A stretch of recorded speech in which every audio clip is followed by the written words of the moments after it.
volvimos, ya está, ya tomé un poquito de agua, ya estamos todos más tranquilos. ¿Qué tal, Checho? ¿Cómo estás? ¿Qué tal, Débora? Bien, encantado. Tranquilo? Como todos los sábados, sí.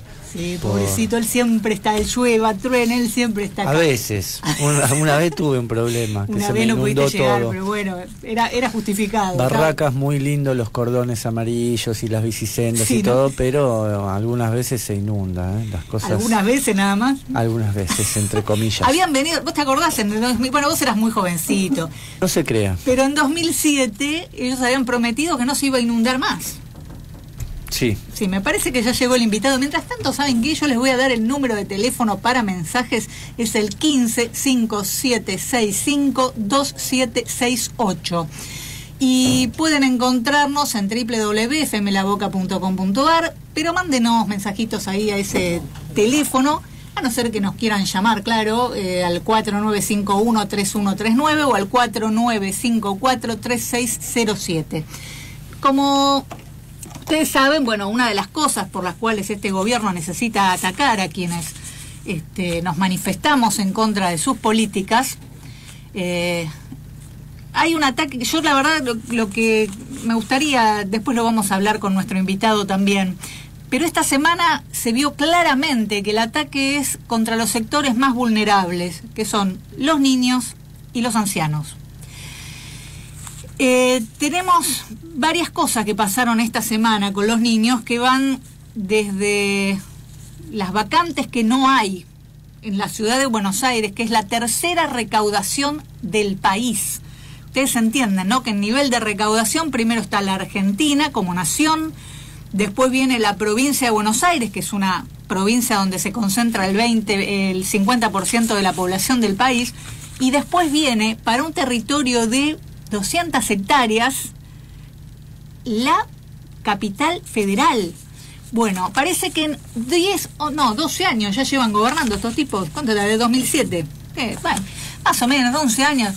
No han logrado hacer una escuela más. Entonces tenés que el Estado te obliga, por un lado, a que metas a tu hijo en un jardín a los 4 años, pero no hacen jardines. Entonces el Estado te obliga a vos a tener que pagar un jardín privado o no mandar a tu hijo al colegio. Si no tenés la plata. También vimos que Jorge Macri tiene una loca idea de subsidiar a los padres para que puedan seguir pagando la escuela privada. O sea, en lugar de hacer jardines, le va a dar un subsidio para que vayas a la escuela privada. La pregunta es, ¿qué va a pasar entonces con las provincias que no puedan sostener las escuelas públicas? ¿Harán lo mismo? ¿Será ese el plan? ¿Privatizar la educación? Bueno, también vimos ayer cómo policías atacaron a un joven de 15 años porque fueron a pedirle documentos, a revisarle la mochila cuando salía del colegio y le encontraron un porro. Un porro. Y por ese porro querían llevárselo detenido, lo esposaron, lo tiraron al suelo, lo golpearon, se metieron los docentes, se metieron los amigos, terminó una batalla campal, hay docentes heridos, hay chicos heridos. La verdad que si esa va a ser la lucha contra el narcotráfico, Patricia Bullrich, por favor, por favor. Y ayer el emperador de Jujuy dictaminó que a partir de ahora los niños pueden trabajar.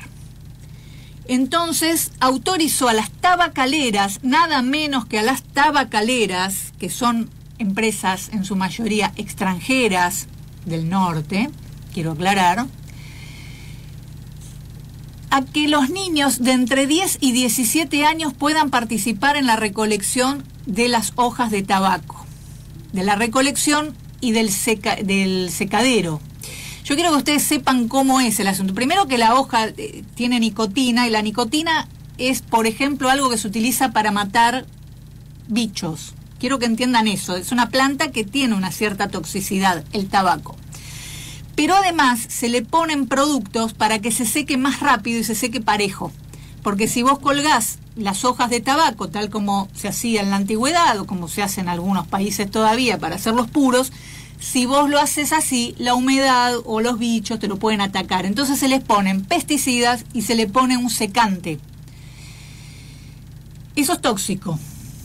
Bueno, Gerardo Morales acaba de decir que los niños entre 10 y 17 años pueden trabajar. La pregunta que yo les haría, ya que están todos tan entusiasmados en poner a trabajar como esclavos a los niños, es si les van a pagar las cargas sociales. ¿Esos chicos van a estar en blanco o van a ser esclavizados por las tabacaleras? Es una pregunta, ¿no? Adiviná lo que va a pasar. ¿Querés que te cuente? Ya te lo digo. Los van a esclavizar, que es lo que hacen siempre, que es lo que hacen en la cosecha de arándano, en la cosecha de frutillas, en la cosecha de la papa y en la cosecha de todas las cosechas que se te ocurran en este país. Bueno, parece que ahora ya no es más los únicos privilegiados son los niños, sino que ahora los únicos privilegiados son los empresarios de las multinacionales extranjeras. Y tenemos el gravísimo caso de una chica de 13 años, Agustina, cuyo nombre ni siquiera fue dado en las crónicas, lo cual es más patético todavía, que tuvo un bebé, lo tuvo de prepo, digamos, porque estaba embarazada de 30 semanas cuando fue al hospital. Y falleció, porque estaba desnutrida, le tuvieron que hacer una cesárea, falleció. Bueno, en este caso se están subiendo todos. Se suben los que están a favor del aborto, se suben los que están en contra del aborto, se suben los que están a favor de las 2 vidas, de las 20 vidas, de las 5 vidas. Lo que nadie habló, y lo que es peor, la ministra de Salud también mintió, porque Agustina sí había ido al hospital. El problema es que vive en el Sausal, un barrio, yo le digo barrio, pero en realidad es un paraje, en el Impenetrable, donde para llegar a un centro de salud tienen que hacer varios kilómetros. Agustina estaba desnutrida, era huérfana, tenía a su tía como única persona en el mundo que la podía ayudar y a su marido de 19 años, marido porque era con quien convivía. Entonces todos están hablando de que no, porque la ley de educación sexual, claro, hubiera sido genial que ella tuviera educación sexual, pero más genial hubiera sido que hubiera tenido comida. Y más genial hubiera sido que hubiera tenido un centro de atención de salud para verificar que estaba desnutrida. Y más genial hubiera sido que no tuviera que hacer a pie varios kilómetros para conseguir un médico. Cuando llegó al hospital, ella tenía 20 semanas de embarazo. Estaba mal, la tía de 20 años la llevó al hospital, la atendieron, hay una historia clínica con su nombre, ella estuvo atendida, no es que no estuvo atendida, como dijo la amiga que llegó cuando ya estaba por parir, es mentira, ella había ido al hospital y la mandaron a su casa. Dijeron, no, andate, está todo bien, estaba desnutrida. Entonces me parece que estamos viendo que el despojo que están haciendo contra ciertos ciudadanos, sobre todo con aquellos que pertenecen a pueblos originarios, es mucho más grande de lo que nosotros suponemos y ataca a los niños en particular, porque esta niña tendría que haber tenido una escuela, tendría que haber tenido comida, tendría que haber tenido un Estado presente cuando quedó huérfana y no lo tuvo. No sé si habrá tenido documentos y no sé si habrá tenido un sepelio. Esa es la pura verdad, no lo sé. Yo lamento que lo único que se les haya ocurrido pensar es, le negaron el derecho al aborto. No sabemos si quería abortar, está muerta. Tal vez ella no quería abortar, tal vez ella quería tener ese hijo. ¿Qué sabemos? ¿Alguien le preguntó? ¿Alguien le preguntó qué necesitas? No, la ignoraron hasta después de muerta, ni el nombre. Se llamaba Agustina, tenía 13 años. Ahora vamos a, mientras le doy paso a nuestro invitado, que ya llegó y no lo quiero dejar esperando, quiero contarles que hoy traje un tema de un cantautor que se llama Franco Ramírez, que está presentando su disco que se llama Pueblan Pájaros. Está producido por él, por Franco Ramírez y por Mavi Díaz, y tiene la participación de Pablo Aznares en la producción de cuerda. Fue grabado y mezclado por Martín Moscatello y masterizado por Andrés Mayo. Franco Ramírez, tal vez ustedes no lo conozcan, es más del folclore, es de Santiago del Estero, y tocó y cantó con Víctor Heredia, con Rally Barrio Nuevo, con quien grabó su disco Noticias de mi Alma y La Chacarera de la Espada. con Peteco Carabajal, con Jorge Rojas, que participó en su último disco que se llama Dúos, con Guillermo Fernández, con Celeste Carballo, con Meno Fernández de Los Rancheros, con Álvaro Teruel de Los Nocheros, con Horacio Vanegas, con Mario Álvarez Quiroga, con Fabricio Rodríguez, Francisco Cuesta. Bueno, tocó y cantó con un montón de gente, con Roxana Carabajal, con Canto 4. Deberíamos conocerlo más. Y como deberíamos conocerlo más y acaba de lanzar otro disco, vamos a escuchar De Barrio.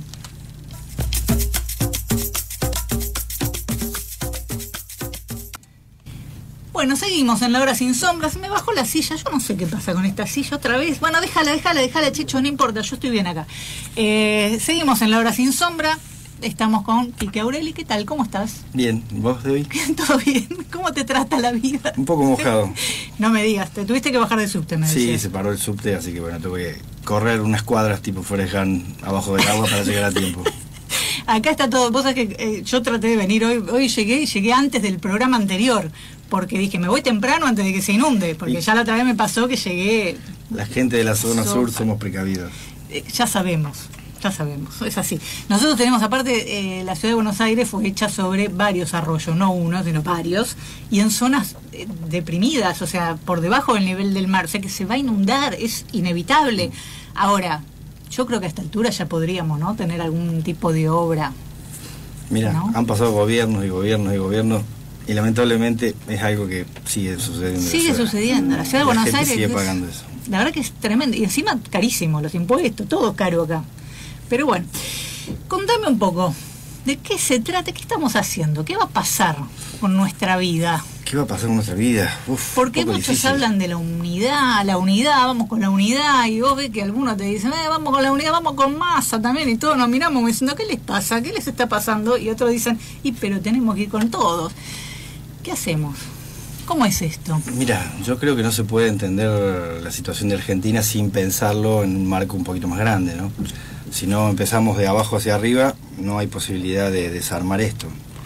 Lo primero que hay que tratar de ver es cuál es el guión.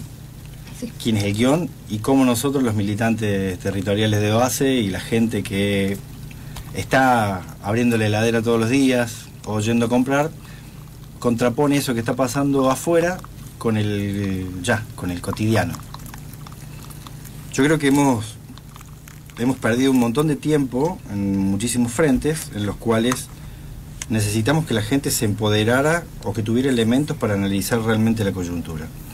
A nosotros nos pasó algo en el 2008 que fue el despertar de muchas conciencias. Fue como que el 2008 terminó de abrir la cabeza de una generación que estaba por ahí aletargada o descreída.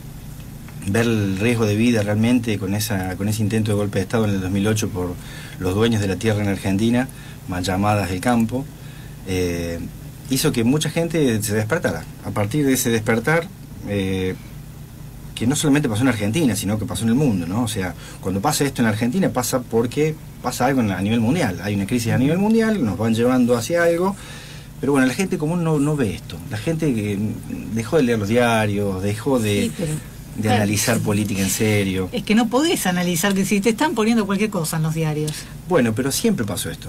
O sea, desde el hundimiento del sitio a Cuba en 1882, creo, si no me equivoco el año, pasó siempre lo mismo. O sea, siempre hubo fake news, siempre hubo noticias falsas y siempre hubo una guerra judicial. Desde que se conformaron los estados-nación con esta perspectiva, nos ha pasado básicamente algo, que es, mira, hay una clase dominante que es menos del 2 o el 3% de la población de cada una de las regiones, que concentra absolutamente todo y que usa la mano de obra de la mal llamada clase media para cuidarle y multiplicar su dinero.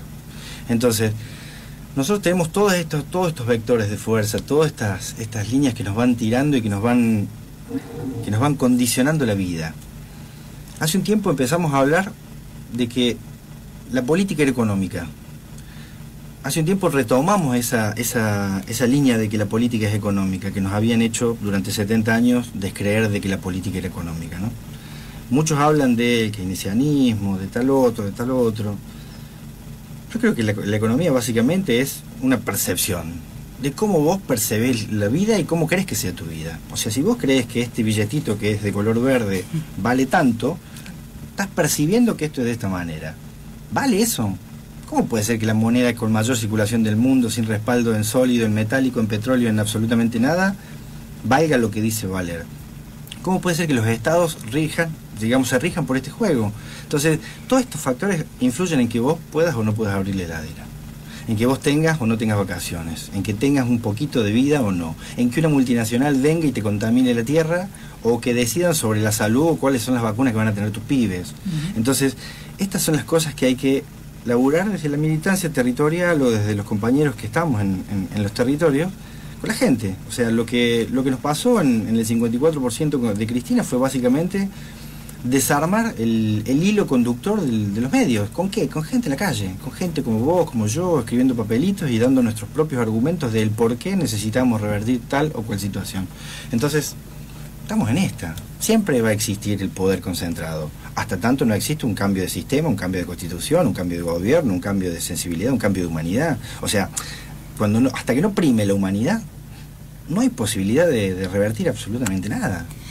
¿Y cómo hacemos para eso, para poder cambiar esa conciencia? Porque yo hoy, por ejemplo, leía a alguien que contaba, ¿no?, lo que le había pasado, que contó a un señor que había votado a Mauricio Macri en su edificio, y le dice: ¿te enteraste que la chica de abajo, una tienda que hay de abajo, dice, tuvo que despedir a Ana? Dice que hace muchos años, hacía 20 años que trabajaba en ese negocio. Ah, pero la indemnizó. Entonces le dice: no, vos no entendiste. Ana hacía 20 años que trabajaba en ese negocio. Ana no se quería ir y la dueña no la quería echar, y las dos se abrazaron llorando.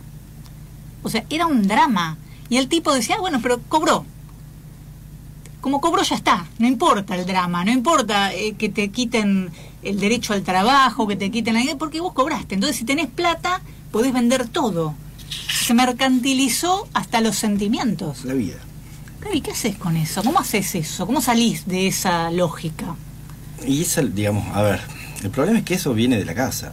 ¿Cuál es la concepción que vos traes desde tu casa y cómo vos eso lo plasmás en tu vida cotidiana? O sea, si vos sabés que la vida no se compra ni se vende, si vos sabés, o yo qué sé, cuando te afanaste un caramelo en el kiosco de la esquina, tu abuela, tu mamá te llevó la oreja para que lo devolvieras o para que lo pagaras.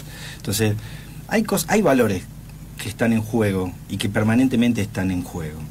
A ver, estos muchachos que escriben los guiones por los cuales transitan las vidas en nuestros países emergentes o del tercer mundo, piensan, tienen proyecciones de 20, 30 o 50 años para adelante. O sea, nosotros nos van cortando permanentemente la capacidad de pensar a 20 años. Siempre estamos reaprendiendo las formas, los métodos, cómo contraponernos a semejantes herramientas un poquito más complicadas de guerras no convencionales. A ver, ¿qué pasó con Chaplin? ¿Por qué se le quedaron con su asociación de artistas? ¿Porque era comunista? ¿O porque el tipo abría cabezas con sus películas? Entonces tiene que ver con esto. O sea, lo que está en juego en este momento básicamente son dos sistemas de vida. Uno que nos incluya a todos y a todas, y otro que realmente concentre en el 1% del planeta absolutamente todas las riquezas. Y acá entra un factor que no estamos teniendo en cuenta, que es: si la política es económica y cuando yo tomo decisiones políticas afectan a la vida de la gente, estoy entrando en un factor que es complicado, que es los delitos económicos de lesa humanidad. Cada decisión de cualquier hombre, mujer votada para llevar adelante en cualquier territorio que afecte las riquezas que están en su suelo o de tal población, afecta la vida de sus ciudadanos. Y de sus futuros ciudadanos. Exactamente. Entonces el problema es que esto no está tenido en cuenta y tenemos que empezar a tenerlo en cuenta. Bueno, tal vez no sea un mal momento, ya que ahora que Monsanto fue vendida a Bayer, no, me parece que no tenés más mate, te vas a tener que salir, porque yo te cuento, no tengo la costumbre de tomar mate, entonces me cuesta cebar y hablar y hacer todo al mismo tiempo. No te preocupes. Vos encargate del mate. Yo digo, ahora que Bayer compró Monsanto, es como que empiezan a aparecer algunos jueces que dicen: ah, es tóxico, el glifosato es tóxico, ahora es tóxico, parece que hace 6 meses no era tóxico. Hasta hace 6 meses ningún juez dictaminaba que era criminal rociarle a una persona al patio de su casa con glifosato, o una escuela con glifosato. Bueno, Ahora parece que algunos jueces dijeron, mira, ahora parece que es tóxico, sí, vamos a decir que es tóxico. Entonces digo, tal vez haya ahí una puerta que abrió enemigos sin querer, donde nosotros podamos empezar a meternos.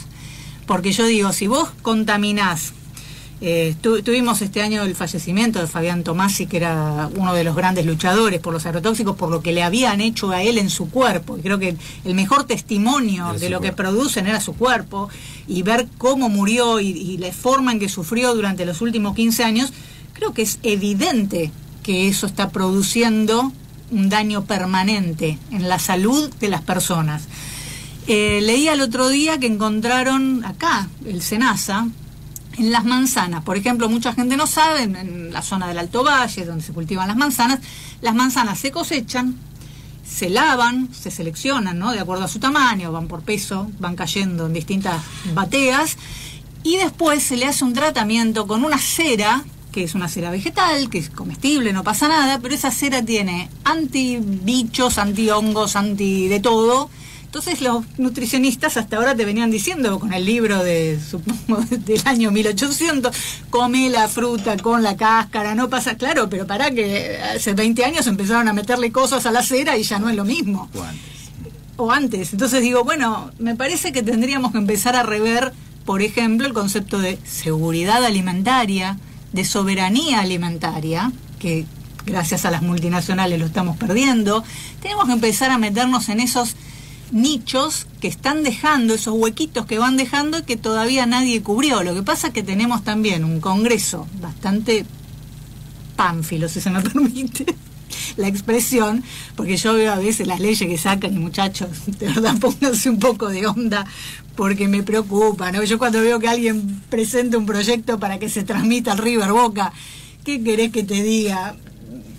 Me dan ganas de ir agarrar un arma, como dice Bullrich, ¿viste? Que dice que ahora que todos podemos estar armados, pero bueno, no se debe hacer eso. Pero la verdad es que aunque sea una de esas, como esas pistolas de agua, ¿viste? Para avivarla un poco, decirle, muchacha, estás haciendo algo que no corresponde. Estamos en un problema serio, tenemos problemas gravísimos en Argentina. Presentar ese proyecto es casi una afrenta. Perdón, ¿no? Yo lo tengo que decir. Yo, mira, creo que hay, a ver, independientemente de eso, creo que está en juego la construcción realmente de sentido. Del sentido de la vida, del sentido de los derechos, del sentido del trabajo. O sea, por ejemplo, no se usa más la palabra trabajador. No, desde que llegó este gobierno no se usa más. Desde antes también. Vos pensabas que después del 82, 83, eso fue en detrimento. O sea, bueno, pero yo he escuchado a Cristina Kirchner hablar de trabajadores. Claro, pero solamente lo vas a escuchar en un sector que se digamos, que es hijo de trabajador, que viene y que potencia la cultura del trabajo y sabe que en la cultura del trabajo están las mejores enseñanzas y el mejor valor. Que no tiene que ver con el trabajo mercantilizado. ¿Estamos? Entonces, la diferencia de conceptos es lo siguiente. O sea, estos tipos nos han venido afanando las palabras y las han venido resignificando durante tanta cantidad de tiempo. Y cuando se construye ese sentido común, berreta, como dice un compañero, nos pasa algo en el cuerpo. Hay un tipo alucinante, un alemán, que yo peco por no acordarme los nombres. Eso debe ser debilidad de mi niñez y tener que andar escondido de un lugar para otro con la familia, pero me enseñaron a acordarme las caras y no los nombres. Este alemán escribió un libro que, si lo buscan, se llama La crítica y la razón cínica, y tiene varios libros más. Uno sobre el uso de las drogas, que es muy interesante. Te plantea básicamente que el ser humano se mueve a través de estímulos, y que lo que te da placer, sea una caricia, sea el poder, sea el dinero, sea nadar, sea lo que sea, te produce un efecto químico al cual vos te vas haciendo, digamos, adicto, dependiente, o te va gustando. Es muy interesante el libro. Cuando vos vas siguiendo el razonamiento del tipo, te das cuenta de que, mira, estos conceptos los maneja las centrales de poder del mundo, lo vienen manejando y vienen trabajando con esto. Conductivismo alemán norteamericano después de la Segunda Guerra Mundial, después del 50, fue la línea académica en todas las universidades, y la supuesta globalización como la conocemos nosotros. ¿Cómo hacemos nosotros para romper ese sentido común cotidiano en la gente?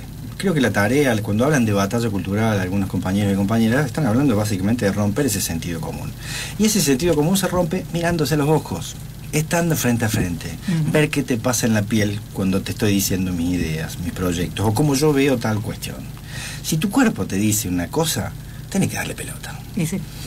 Tenés que darle pelota. No hay forma de comprar la imagen del tipo bien peinadito Peña Nieto, ¿me entendés? O el empresario exitoso. Entonces, a la gente del campo popular, a los que venimos de ahí, a los que estamos en contacto permanente con la gente que se caga de hambre, te das cuenta que la gente, si hoy vos le ofrecés helicóptero, van y quieren helicóptero, ¿me entendés? O sea, y si mañana hay arroz, quieren arroz, porque la acostumbraron de esa manera y porque la gente no es pelotuda, porque claro, obviamente, si vos le decís, mira, la política es esto, obviamente van a entender que esto es la política. Para eso estamos los que creemos en otra forma, en otro sistema, en la cual hacen falta todas y todos, constantemente, y es una forma de vida que empieza y que termina el día que vos te morís. Y eso es lo más complicado. No es complicado, es bien simple. No, a ver, es simple y a la vez es como el abuelo que cultivaba un huerto. Es simple. Sí, a ver, todo es simple. Pero cuando vos vas, a ver, por ejemplo, y esto te lo pongo, ahora me voy a poner en abogada del diablo.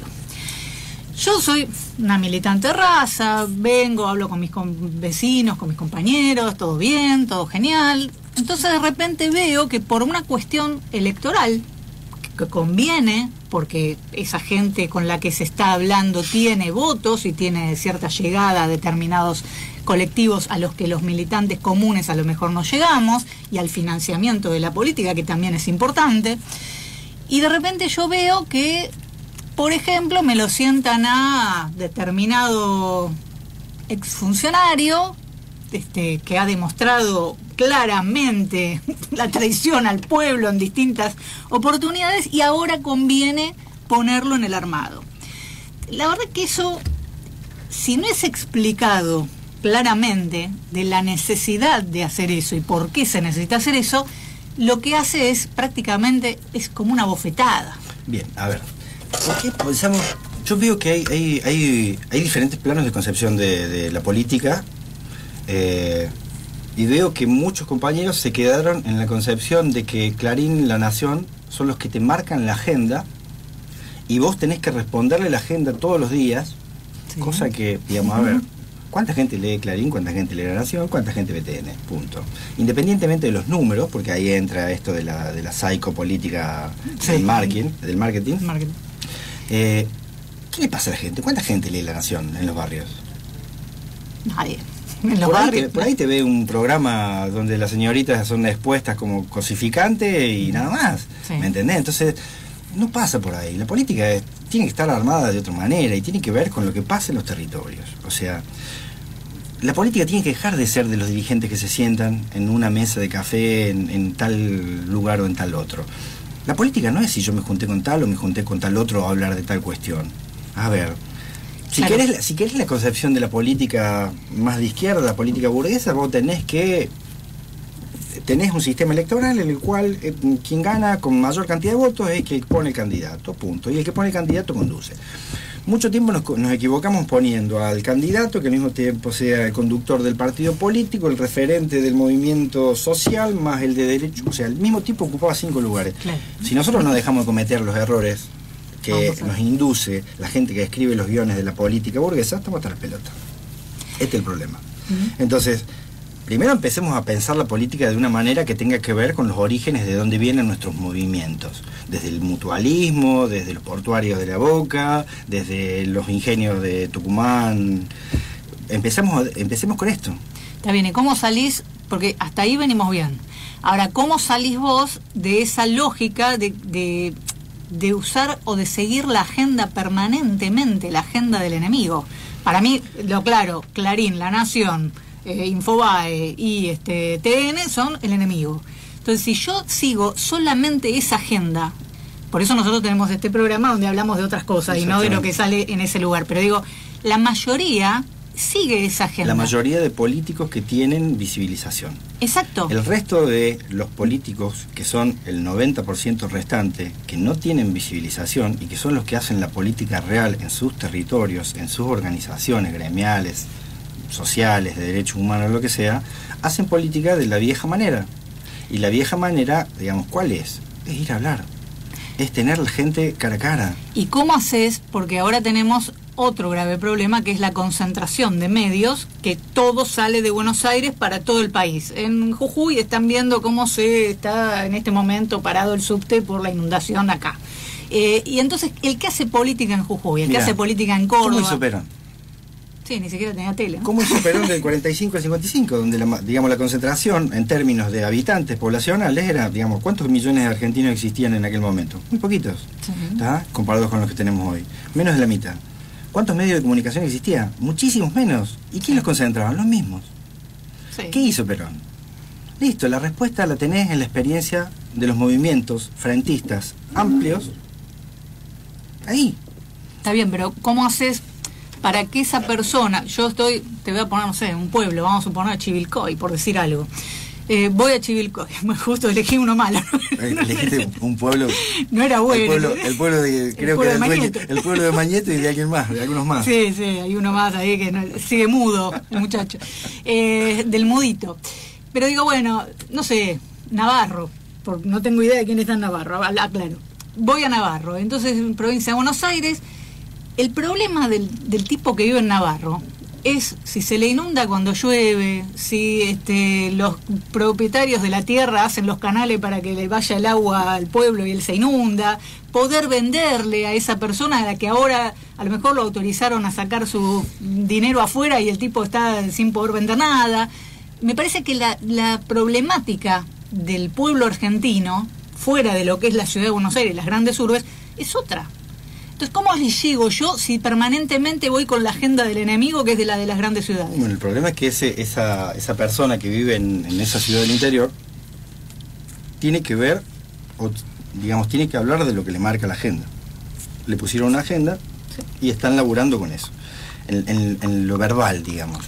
Tiene una construcción de agenda verbal que es lo que entretiene el día a día de la gente. Ahora, ¿cuánto de responsabilidad tenemos cada uno de nosotros en esa situación? Porque parte del juego de la política es la delegación. Nosotros tenemos una constitución y tenemos un sistema político en muchos países de Sudamérica que es delegativa completamente, que para que haya iniciativas populares requieren de grandes mecanismos que a veces son casi imposibles. Entonces, ¿cómo haces? Primero con educación cívica, básicamente. Y la primera educación cívica te la da tu casa y te la da la organización donde pudiste laburar, te la da el cura tercermundista que en la parroquia donde fuiste, te la da la iglesia evangélica que es nacional y popular, no la de derecha. O sea, los que tienen el sentido de comunidad, de construcción comunitaria, donde hacen falta todos y donde todos tienen una responsabilidad. El problema es que hemos entrado en este juego de delegar permanentemente y no hacernos cargo. Los que están en política a veces no quieren hablar porque tienen miedo en que si dicen algo incorrecto les cercen el camino para llegar a tal lugar o a tal concesión de esa mesa de café.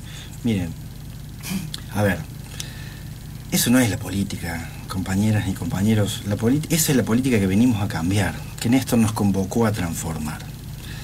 Cuesta mucho porque realmente durante los 90 fuimos atravesados por una percepción de la realidad tan diferente, tan disímil, donde el éxito era... Hoy lo tenés, mirá, lo tenés marcadísimo en la primera herramienta contracultural, digamos, contra los movimientos nacionales y populares, que es Netflix. Digamos, esa herramienta de formación cultural es terrible, pero es terrible la penetración ideológica que funciona ahí, los valores que da, el exitismo por el exitismo, la meritocracia por la meritocracia, o la oportunidad. Yo qué sé, tenés cosas que te legitiman a acciones específicas de injerencia de otros países, o sea, con células terroristas internacionales financiadas por tal agencia o tal otra, que penetra burlando absolutamente la Constitución, los derechos, la normativa. O sea, hay que romper estas cuestiones. Pero a ver, no solamente lo tenés en eso, sino que uno, por ejemplo, me gusta mucho la serie CSI, ¿no? Que siempre me gustó la medicina forense, entonces siempre me gustó ver ese tipo de series. Cuando uno ve los primeros capítulos de CSI, tenían un cierto respeto por lo que es legal y lo que no. Después de creo que fue de 2009, 2010, 2012, empiezan a cambiar, ¿no? Empieza a aparecer CSI Miami, donde en CSI Miami hay que matar a los malos, como sea, no importa la ley. Bueno, se lo merecía, te dice el tipo, el protagonista, dice, se lo merecía, nadie lo va a extrañar. Y ese tipo de cosas, ese tipo de tipo Rambo, tipo Terminator, que vos decís, pero pará. Los elegidos. Exactamente. Entonces vos decís, pero ¿cómo puede ser? ¿Por qué más? Claro, ¿cómo puede ser que desde Hollywood, que, a ver, aclaremos que primero, Hollywood fue armado por la mafia, que manejaba el poder de la comunicación en ese momento del cine, después se metieron con la tele, empezaron a armar los grandes estudios, empezaron a hablar de comunicación, y desde las películas, vos agarrás hoy un canal de cable, yo estos días que anduve un poco clueca, anduve mirando algunas cosas, y vos mirás y decís, pero no hay una serie donde no estén matando gente, donde no estén explotando cosas, donde no estén queriendo matar a los latinos o a los negros, no hay algo que, por todos los musulmanes son malos. Yo digo, pero pará, tiene que haber algo, algún cine que sea diferente. No lo encontré. No lo va a haber porque realmente el dispositivo, como venimos hablando, fue creado hace mucho tiempo atrás, ya tiene casi 100 y pico de años. Es perfecto, el costo es mucho más barato que una guerra. Claro. Entonces, hay que empezar a ver estas cuestiones. Ahora, está bien, pero de esto la gente no discute en la calle. La gente discute si puede pagar la luz. Sí puede pagar la luz, y el problema está ahí. ¿Cómo hacemos para que la gente se organice y vaya a reclamar lo que tenga que reclamar? Porque el problema es que con esta historia de la delegación, siempre hay alguien que va a hacer esto por vos. Siempre vas a tener un gestor que te va a solucionar tal o cual problema. Y el problema no necesitamos tantos gestores, perdónenme los que viven de la gestoría, no estoy hablando de eso. Estoy hablando básicamente de que la gente se empodere en serio, que sepa escribir una carta de documento, que no requiera de un abogado para escribir una carta de documento, sabe cuáles son sus derechos laborales, ¿me entendés? O sea, ahí tenemos un problema. Vos agarrás un abuelo laburante hasta el 75, 78, 80, un tipo que era sodero, santafesino, tuvo una sodería toda su vida, no terminó sexto ni quinto grado. Vos hablabas con ese tipo y era uno de los tipos más cultos que yo conocí en mi vida. Tenía una cultura general que era terrible. ¿Qué pasó con eso? ¿Qué pasó con donde la apropiación del conocimiento generaba que alguien de oficio tuviera el mismo estatus que lo que ahora nos venden que la academia tiene? O sea, ¿cuál es el curro con el tema de la academia? La academia y las universidades. Sí, digamos, porque algunas cosas las universidades, no sé cómo será, no existe la palabra, las metieron dentro de las universidades, primero las privadas, y después obviamente la pública la siguió y hacen alguna carrerita que vos decís, pero esto, ¿para qué sirve? O sea, ¿cuál es el fin?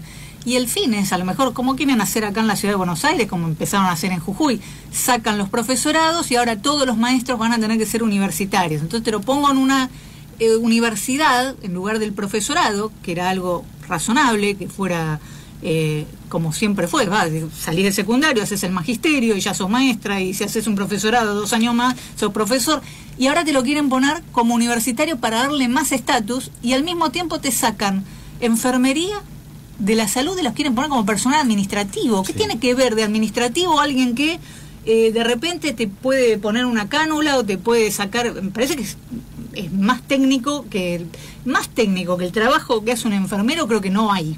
Bueno, eso obedece a una nueva división social del trabajo. Claro. Ahora, vos tenés esto muy marcado en los colegios técnicos durante los 90. Yo estudié hasta que me echaron por ser el presidente del centro estudiante en una escuela técnica de Córdoba, y nosotros teníamos un título técnico nacional, el cual te permitía trabajar como técnico nacional en cualquier lado, ¿tá? Tenía un estatus, digamos, entrar a ese lugar, hacer un año más y tener doble escolaridad durante 6 años te permitía tener una capacidad que hasta el día de hoy sigo no utilizando, muchas veces plomero, electricista y otras cuestiones, por lo que te dio ese colegio, ¿no? Hoy es un título municipal en Córdoba. O sea, lo que vos estudiaste como título nacional ahora es un título municipal. Claro, porque cuando pasaron las escuelas a las provincias, provincializaron, y entonces la gente no se pregunta cuál es el curro atrás de toda esta cuestión, ¿tá? Los colegios técnicos generaban mano técnica especializada para las fábricas.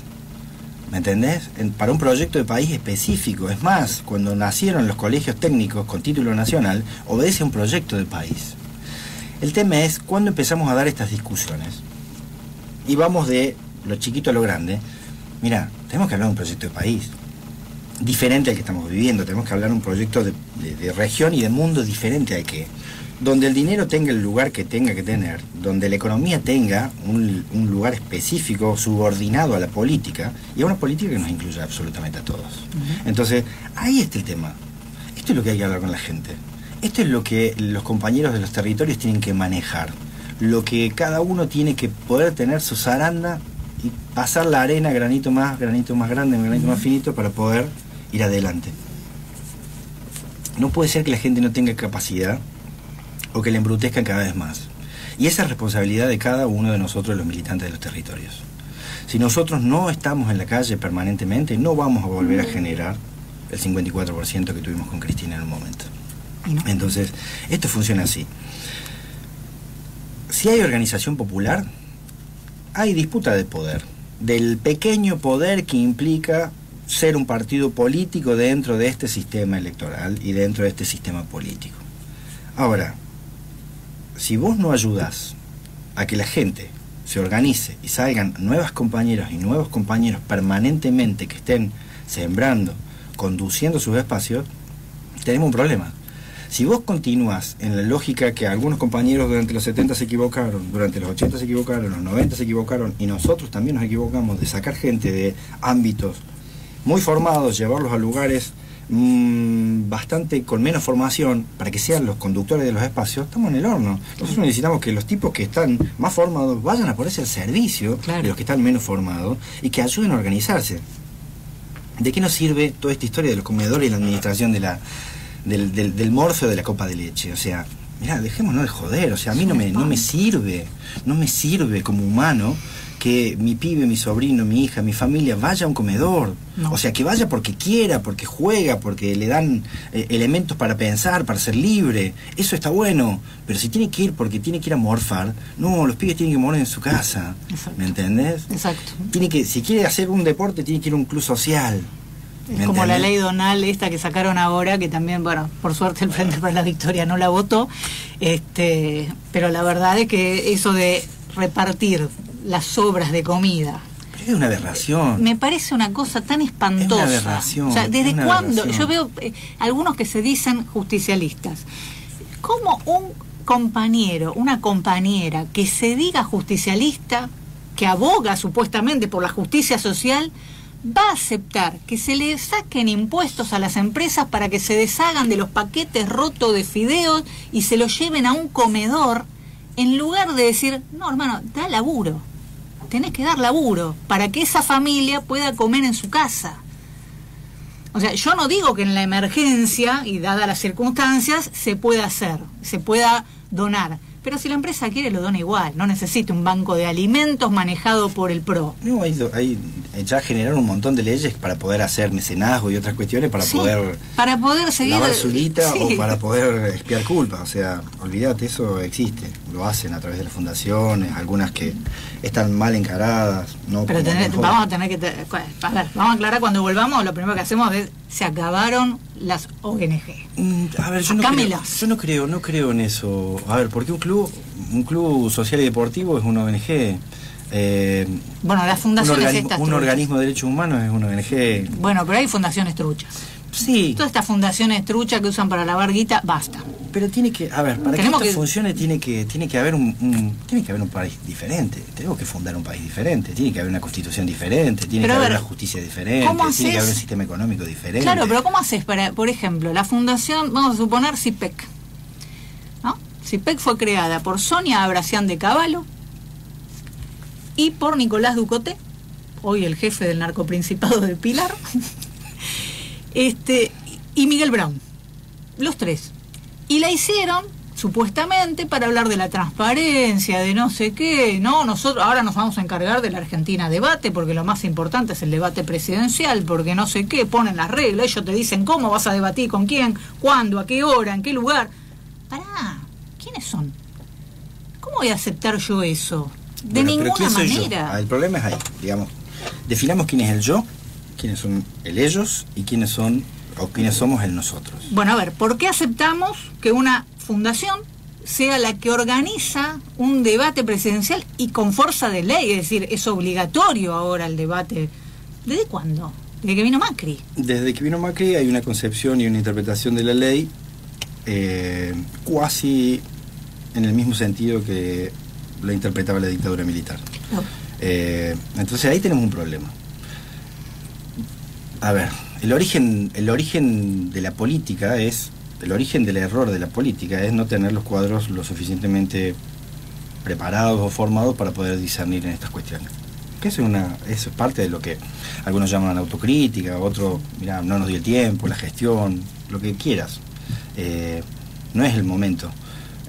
Ahora no es el momento para poder analizar estas cuestiones, con rigurosidad extrema, excluyente. Lo que hace falta es que todos sabemos realmente qué es lo que ha pasado en cada una de las etapas y cuáles han sido los errores, o lo que no pudimos, digamos, los errores no forzados, digamos, que ha producido el movimiento de la gestión. Nosotros tuvimos una Argentina hasta el 2007, y después del 2007 Néstor se encargó de generar las bases para generar otra Argentina, en la cual necesitamos empoderar rápidamente a cientos de nuevas caras, nombres y formas, para apropiarse rápidamente de ese pequeño espacio de poder que cada uno tenía, sea la salita del barrio, sea el jardín, sea la comisión por el asfalto, por el agua, contra Monsanto, contra lo que carajo sea. O sea, el tema es que la gente tenía que cumplir ese rol, asumir ese rol y llevarlo hacia adelante. Y ahí entra esto de que algunos que no tienen la sensibilidad, la visión, o ven la cosa de otra manera, porque puede ser que lo vean de otra manera, su formación sea otra, no entienden esto de que la política tiene roles, en los cuales vos tenés una representación pública, en la cual tenés que hacer determinadas acciones específicamente, y después existen compañeros en otras estructuras que tienen que ser la máquina, el corazón de toda esta cuestión. Y que cada uno de los compañeros que está en cada uno de esos lugares tiene la obligación ética, moral y militante de formar por lo menos a 3 compañeros y compañeras que puedan reemplazarlo para cuando el proyecto político los necesite en otro lugar. Y esto no tiene que ver con que vos seas de tal movimiento, de tal partido, de tal cuestión. Esto es una concepción de proyecto político para disputar realmente el poder económico en cada uno de los lugares.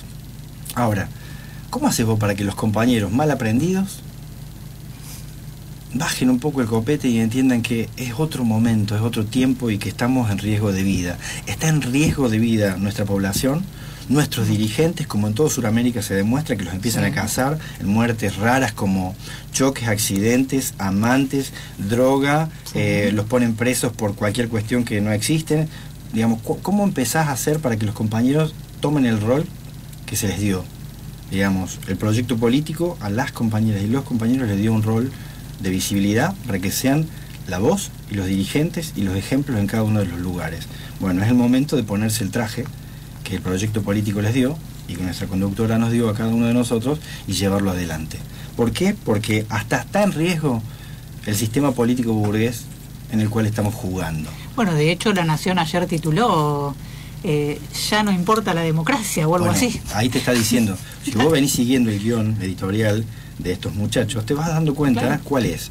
Y si vos empezás a buscar un poco más allá los principales medios de comunicación de la región y algunos europeos, hablamos el otro día de Red Voltaire, o yo qué sé, tenés, a mí me gusta, alguna gente que escribe dentro de Aporrea me parece que tiene una visión de análisis bastante interesante, no todo el mundo, pero algunos sí. Vos te das cuenta de que acá hay un guión internacional que se está cumpliendo a rajatabla. En todo el mundo. En todo el mundo. En todo el mundo. Básicamente viene un cambio de paradigma, llaman algunos, para mí es un cambio de sistema completamente, en el cual se afianza ese 1%.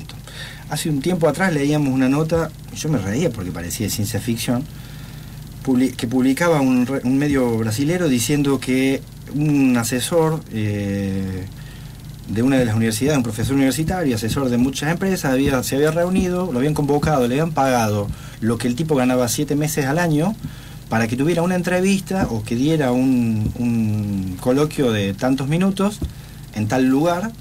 Está en la nota ahí. Después, como vuelvo a repetir, me acuerdo que no me acuerdo los nombres.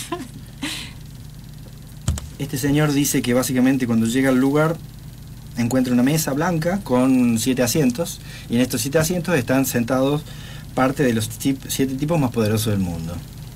Y las preguntas, digamos, ¿en qué consistió sus 7 meses de sueldo? En 45 minutos de entrevista, 1 hora de entrevista, en la cual contestó preguntas que la gente le hacía. ¿Cuáles eran las preguntas que le hacía la gente? ¿Qué iba a pasar en el mundo para adelante? ¿Cuál era su percepción con respecto al sistema de seguridad que los cuidaba?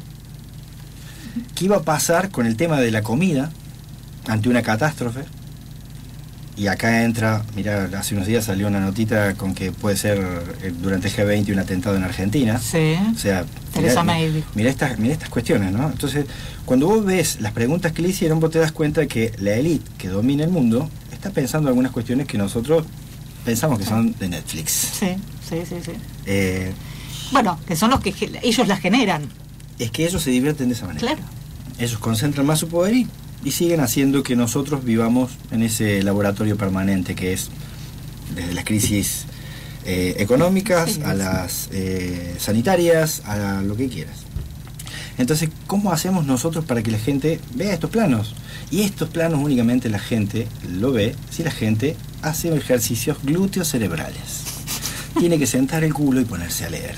No hay otra herramienta más que la curiosidad, el chequear fuentes, el ver absolutamente todo lo que puedas, leer, hablar, comentar, equivocarte, pedir perdón, corregir, acción. No hay otra forma. Ahora, ¿cómo haces con el tipo que está trabajando durante 12 horas, ¿no? Entre viaje y el trabajo, y llega a su casa y no tiene tiempo ni ganas de ponerse a leer ni a entender?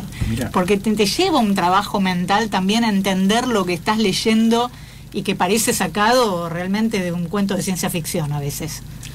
Hay un tipo que se llama Elías Canetti que escribió un libro que se llama Masa y Poder. Tardó 20 y pico de años en escribirlo. Es contemporáneo a Perón y hace unos análisis que son fantásticos, es medio sociológico, antropológico. Es duro para leer por ahí, pero cuando lo vas leyendo vas bajando a la realidad. El tipo te habla permanentemente de que desde la historia de la humanidad, desde que hay registros de la historia de la humanidad, siempre ha existido 2 porciones. Una masa de resistencia a esa élite dominante y una masa de reversión. La masa de reversión es una porción que sale de la masa de resistencia, se alía con la élite, administra las cuestiones de la élite y termina sometiendo a la masa de resistencia. Los ciclos de la humanidad, vos ves que esto pasó, digamos, donde se generaron parejas políticas, hubo masa de resistencia. Cristo y Espartaco, María Magdalena y Jesús, Alejandro Magno, Néstor y Cristina, Perón y Eva. Entonces hay ejemplos reales de que la masa de resistencia se arman, dan la disputa y presentan proyectos de deseo, proyectos que nos incluyen a todos, solo cuando estamos todos y cuando cada uno hace algo, su rol. Si cada uno cumple su rol, hay un proyecto político, económico, de vida, social, de comunidad, para llevarlo adelante. El tema es, ¿cómo haces para que el común denominador de la población de los territorios maneje estos conceptos?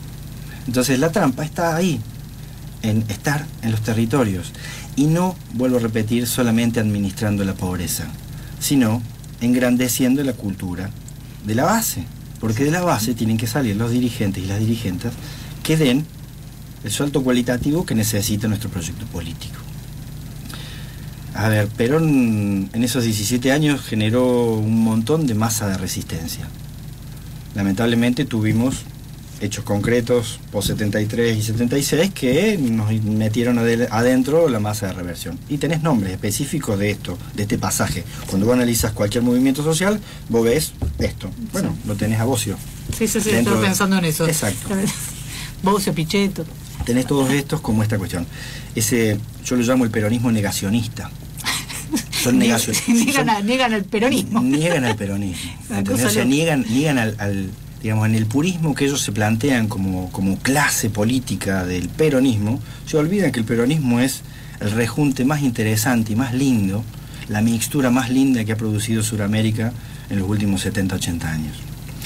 Ha dado tipos y minas con cabezas que son brillantes, que no están leídos, que no están conocidos, que no están practicados.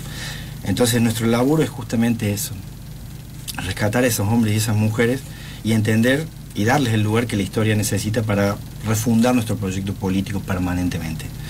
Como te decía al principio, esto es una forma de vida. O sea, empieza en el momento en que vos cruzaste la puerta de una organización y que decidiste poner tu vida al servicio de un proyecto político y termina el día que te morís.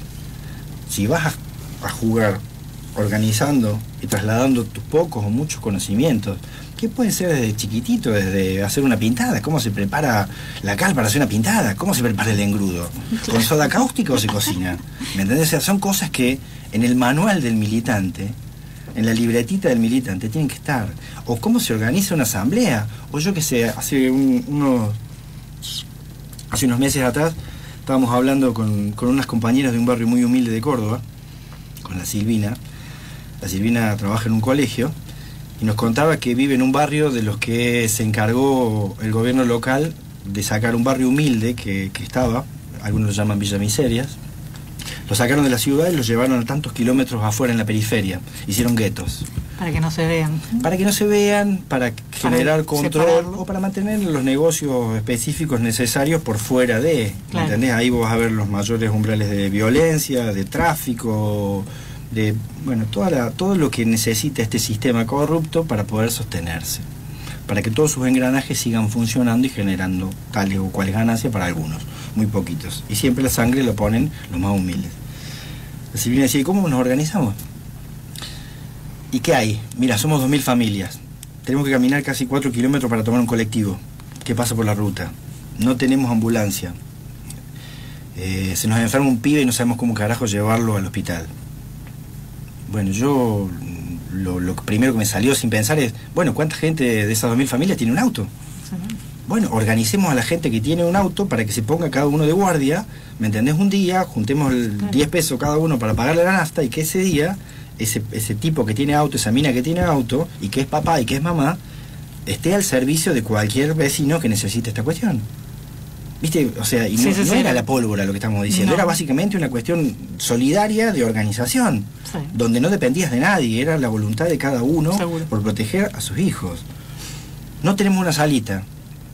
Bueno, organicemos que cada una de las 2.000 familias done 1 o 2 ladrillos, que no le impacten el presupuesto. Claro. Está en el poco y bajo presupuesto que tienen esas familias.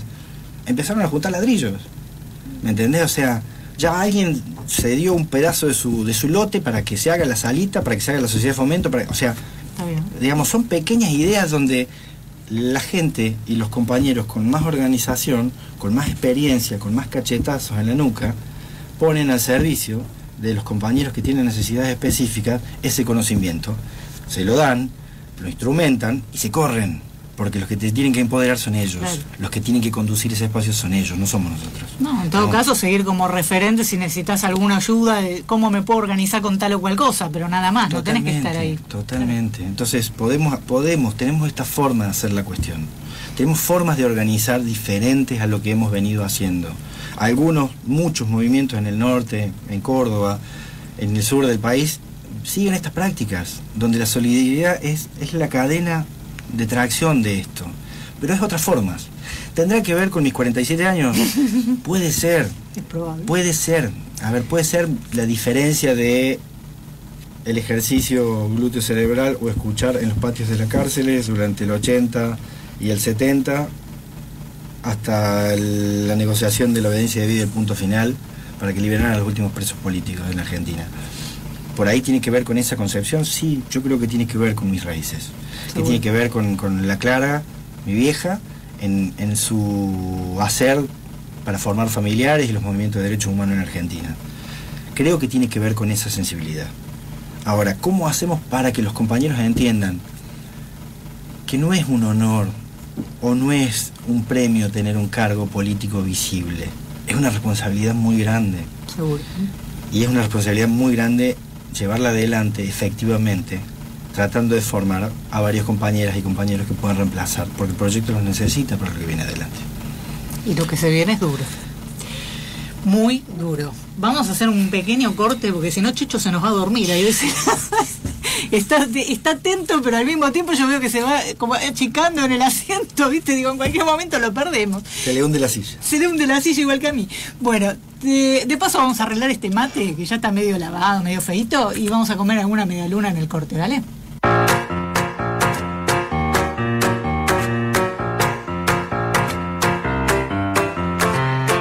Plus sucré, un peu plus salé. Non, moi je préfère plutôt quand c'est pimenté. Un peu plus grand, non, un peu plus court. Bueno, seguimos. Estábamos escuchando un mensaje muy emotivo de alguien que hablaba de las obras que se habían hecho, de cómo le habían cambiado la vida a la gente. Después lo vamos a pasar ese mensaje, si preguntale a tu amigo si podemos pasarlo. Pero de verdad es muy interesante ver cómo pequeñas acciones pueden cambiar la vida de la gente de verdad. Es que son las pequeñas acciones, el cúmulo de las pequeñas acciones es lo que organizan un proyecto político. O sea, vos podés tener la concepción, porque yo creo que nuestra conductora tiene la concepción global de toda esta cuestión. Ahora, si cada uno de nosotros no hacemos la parte que nos viene encomendando desde hace mucho tiempo, si querés ponerle fecha desde el comienzo de los patios militantes, vuelvo a decir que hay que escuchar, tomar nota, reflexionar y pasarlo a cada uno en sus territorios, cómo lleva eso, ese manual de conducción política actualizado a sus territorios. Y lo último, digamos, todas sus últimas intervenciones te viene diciendo básicamente que el primer chiste de todo esto, que fue para mí un chiste, fue cuando Cristina dijo un 25 de mayo, si quieren saber lo que estoy pasando, vean Game of Thrones. A la mierda, dije yo, ¿qué carajo me está mandando a hacer? Mirá que...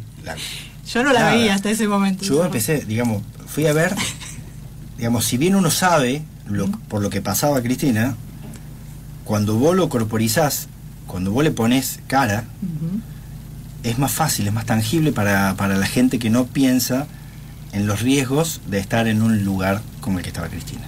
En los riesgos de vida, en el desgaste, en la pérdida de vida, en la pérdida de su compañero.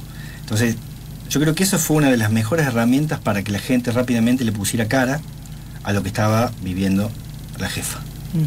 Entonces, ¿cómo hacemos nosotros cotidianamente para disputar el sentido en cada uno de los territorios? El general hablaba del bolsillo.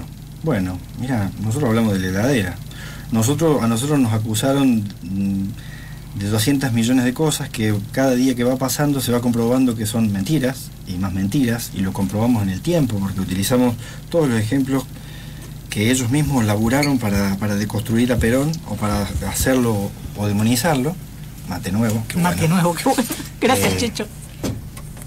Han hecho exactamente lo mismo. Entonces, si nosotros no ponemos todos los ejemplos que están en el cine, en la historia, como imágenes reales para que la gente se empodere y vea que todas estas barrabasadas que están diciendo y haciendo son permanentemente la misma forma, el mismo método, ahí tenemos nada. Si nosotros no nos empoderamos con eso, estamos en el horno. Ahora yo digo, porque así como ellos tienen sus creadores, está bien, lleva mucho dinero hacer una película y lleva mucho tiempo, pero yo digo, estaría bueno hacer una miniserie con la vida de los años de gobierno de Cristina. ¿Por qué tenemos que ver House of Cards en lugar de ver qué nos pasa a los gobiernos latinoamericanos, ¿no? ¿Por qué tendríamos que tener solamente a Frank Underwood en lugar de ver lo que le pasa a ella como ser humano? Por ejemplo, yo el ejemplo que siempre pongo y lo que más me dijo, bueno, tengo que salir a militar, a poner la cara, fue cuando murió Néstor, y a las 2 horas de haberse conocido la noticia, Rosendo Fraga sacó un comunicado diciendo que Cristina tenía la oportunidad para dar un volantazo, un golpe de timón, creo que lo llamó, y cambiar la política económica, porque así se iba a dar cuenta de que iba a poder seguir gobernando. era una amenaza. Acababa de morir Néstor Kirchner y Rosendo Fraga ya la estaba amenazando por los canales de televisión con un comunicado. Muchos y muchas compañeras dicen que nos pasamos de democráticos. La verdad que sí. ¿Qué quieres que te diga? Yo sé que te gusta esa idea vos, pero no. No se puede. A ver, yo creo que nos pasamos, si vos querés, de jacobinos. Y lo que teníamos que haber trabajado mucho más era los sans-culottes. Y sí. Entonces, todos los procesos de masa de resistencia que terminaron en organizar el poder a favor de las grandes mayorías, siempre tuvieron pequeñas organizaciones que se diluyen, mezclan o no, en un gran proceso transformador. Y ese proceso transformador te lo da la política.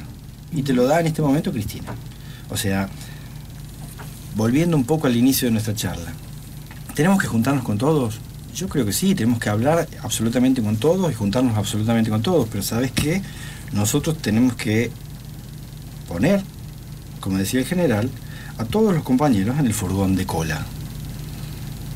Porque lo que viene implica gente muy comprometida, en un proceso transformador muy profundo, en donde todo el mundo tenga acceso a todo. Y para que todo sea para todos y todas, necesitamos gente muy comprometida para transformar y refundar la nación. Sí.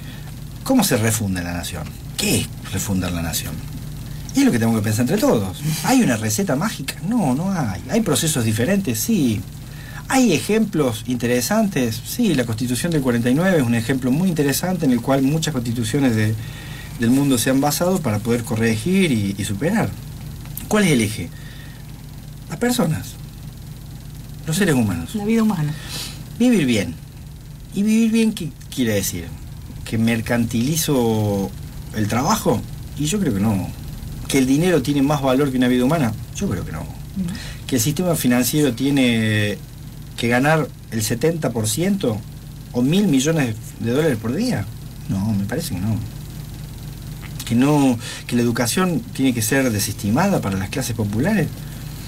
No, yo no creo eso. O sea, y de paso podemos rever el tema de la educación, ¿no? ¿Qué clase de educación? Es que hay que rever todo. A ver, no hay posibilidad de salirse del juego de los que piensan el mundo y del rol que nos quieren dar, si no pensamos de nuevo. Y esto es un ejercicio que hay que hacerlo todos los días en la casa. O sea, bueno, ¿cómo cambio yo mi vida? Si vos querés adelgazar en tu casa, ¿qué haces? Y empezás a cambiar la forma, ¿viste? Empezás a cambiar los métodos, ¿viste? Hoy salís a caminar, tomás un poco más de agua, comés menos carne, menos grasa. O sea, empezás a cuidarte de una manera así. Yo qué sé, ¿por qué la gente empieza a creer más en algunas cosas cuando supera los 60 o los 70?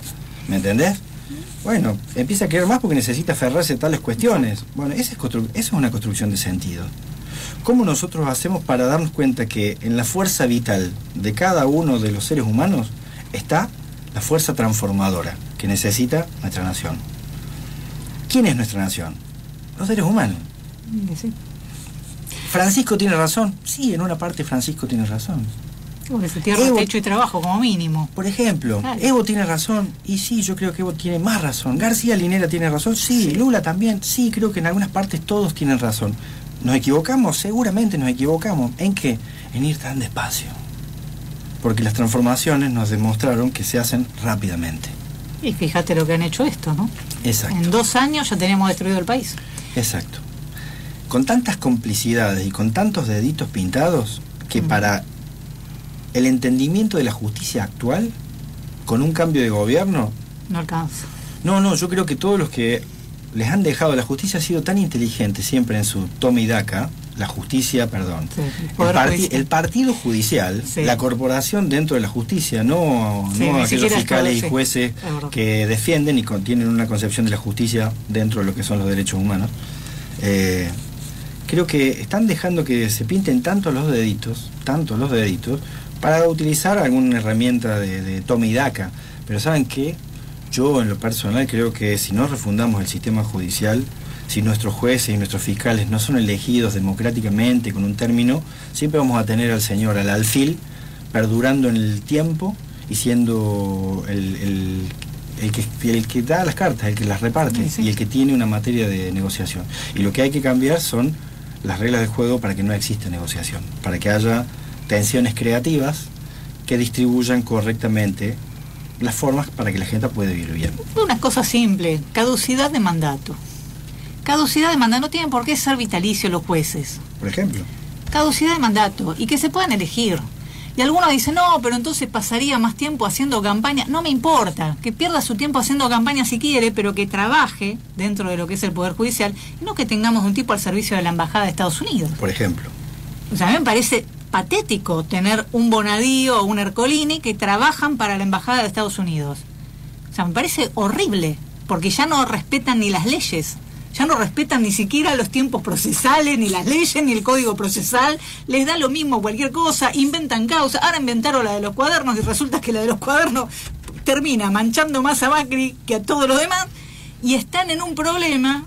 ¿Por qué? Porque la embajada le soltó la mano a Macri. Bueno, es eso, es el plan Atlanta 1 y 2. Digamos, esto empieza, para los más viejitos, esto empieza con el plan Santa Fe, básicamente.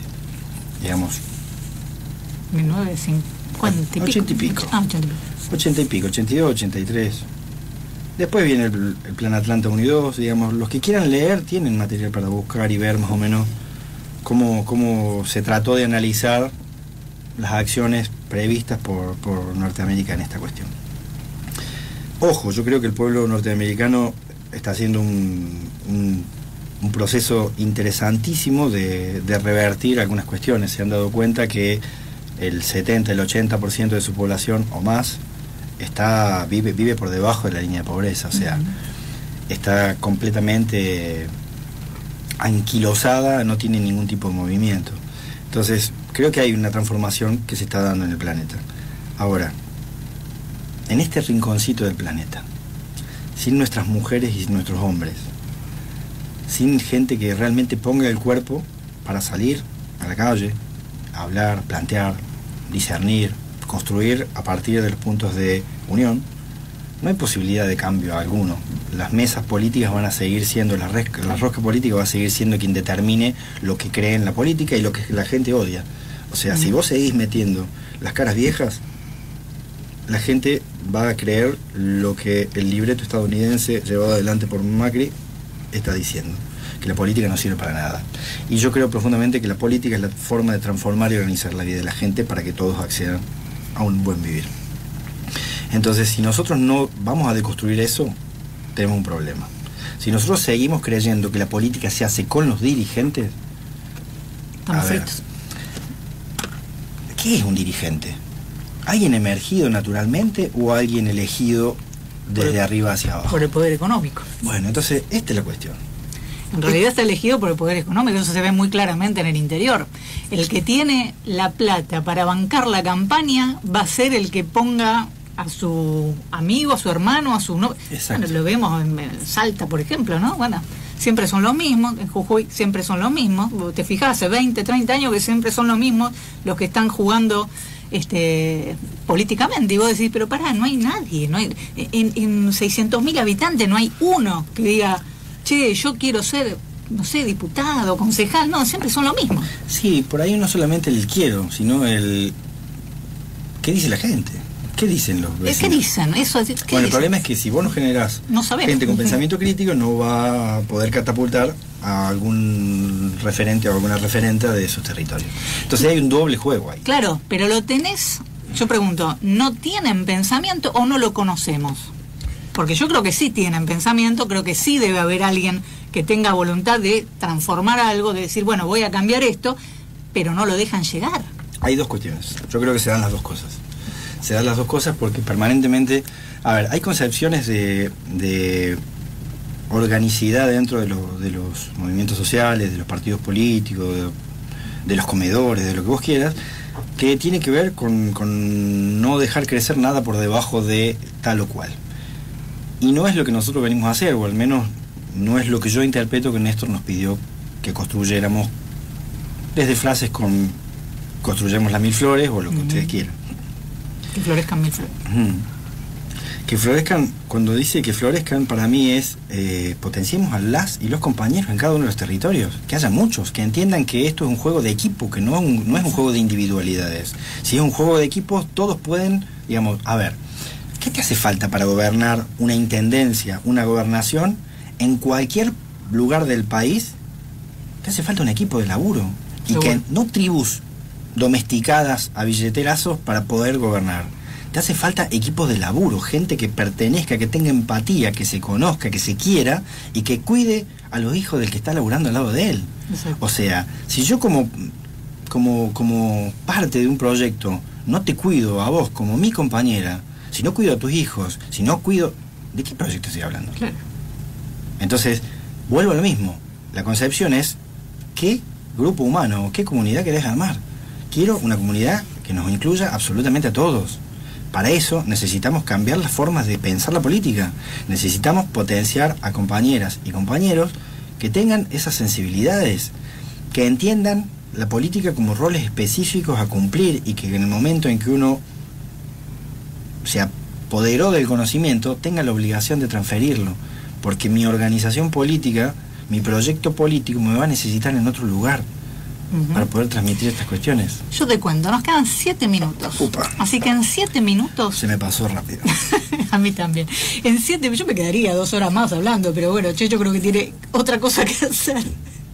¿No? Sí, de vez en cuando tengo algunas otras cosas. Sí, tiene otra Puedo saludar a Estela de Santa Fe, que dice: hola chicos, muy buen programa. El invitado citó un ejemplo de solidaridad barrial en Córdoba. Me pregunto, como militante, direccionándonos a la clase media. A ver, clase media. Yo particularmente en el último tiempo he arribado a un pensamiento que yo creo que la clase media no existe. Clase media para mí es trabajadores mejor calificados o registrados según el sistema político o económico, que tienen mejor acceso a todo por sus sueldos y que lamentablemente aspiracionalmente se creen diferentes a cualquier trabajador excluido no registrado. Entonces, a ver, el tema es cómo hacemos para que aquellos que se creen clase media, porque ¿qué es ser clase media? A ver, ser clase media es tener mi casa en la ciudad y una casita en el conurbano o afuera o en la costa o en otro país, poder viajar 2 veces al año con vacaciones de 15 y de 30 días, tener un ingreso que supere las 200, 300 lucas. ¿Cuánta clase media hay? Poca. Por eso. 200, 300 lucas. Clase media. Un camarista. Yo vuelvo a esto, o sea, la clase media es un invento, parte de este conductivismo norteamericano, que necesitó básicamente a través de la percepción y de la autopercepción generar un núcleo autodiscriminativo en el cual esa gente se sentía especial o mejor que otra. A partir de ahí, la propuesta de la clase media es: tienen que dejar de ser los administradores de la riqueza de las élites. Si la gente entiende que son trabajadores, que tienen que cumplir horario y que no pueden pasar más de 3 o 4 meses sin trabajar, por ahí entienden que esto de la clase media es un gran invento. Así es. ¿Tenemos más? Sí, hay 2 más.